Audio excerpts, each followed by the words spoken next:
Okay, so the car hasn't been started in 2 days. The headers are cold.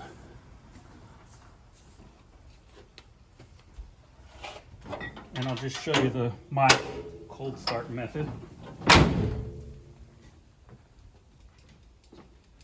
Go ahead over on that side of the door.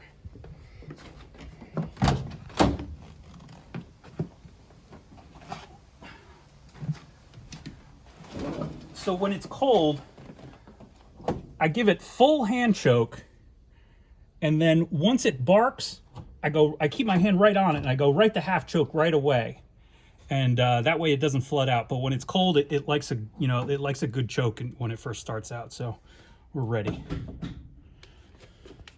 You can go back around the back so they can see the start.